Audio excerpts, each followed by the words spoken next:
पुराने वक्तों की बात है कि मुल्क यमन पर एक नेक बादशाह हुकूमत करता था। वो अपनी रिया के साथ बहुत नेक सलूक करता था।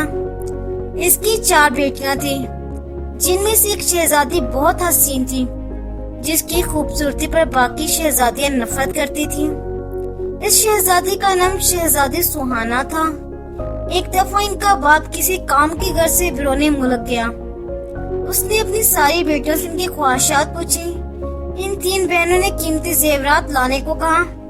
जब बादशाह ने चौथी बेटी से पूछा कि अगर तुम्हें किसी चीज की जरूरत हो तो मुझे बता दो, शहजादी सुहाना ने कहा, मुझे गुलाब का फूल चाहिए। इनका बाप कोई ना कोई बात बोल जाता था, इसलिए सिर्फ शहजादी सुहाना के लिए फूल ले आया, बाकी चीजें वो भूल चुका था। जब वो घर आए तो शहजादी दरवाजे पे खड़ी अपने बाप का इंतजार कर रही थी। जब इनका बाप आया तो सिर्फ एक फूल के अलावा इसके पास कोई चीज ना थी। शहजादी ने अपने बाप को बुरा भला कहकर बाप की नाफरमानी की। शहजादी सुहाना कमरे में जाकर रोने लगी। इसका बाप कमरे में आया, इसका फूल इसे दे दिया। बादशाह ने कहा, दुनिया में सबसे ज्यादा कीमती चीज वालिदैन की खिदमत है। चनाचे जब बादशाह दूसरी मर्तबा बैरून मुल्क गया तो सबने अपनी अपनी चीजें लाने के लिए कहा, मगर शहजादी सुहाना इस बार खामोश रही। इसने सोचा कि इस बार कोई ऐसी बात ना हो कि जिससे मेरे बाप का दिल दुखे। तो बादशाह ने अपनी बेटियों के लिए जेवरात लिए। रास्ते में एक जंगल था।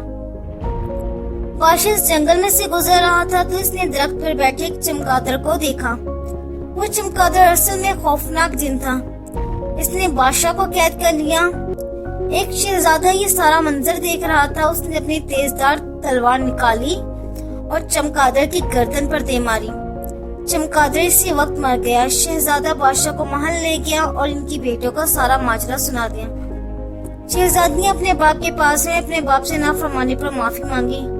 बादशाह ने इस वक्त अपनी सारी बेटियों में से सुहाना पर फख्र महसूस किया और अपनी सारी बेटियों को गले लगा लिया। सब हंसी खुशी रहने लगे। देखा कि कैसे मिलजुल के हमें रहने से बरकत होती है और हमें भी चाहिए कि शहजादी सुहाना की तरह अपने वालिदैन की खिदमत करें और इनकी हर बात माने।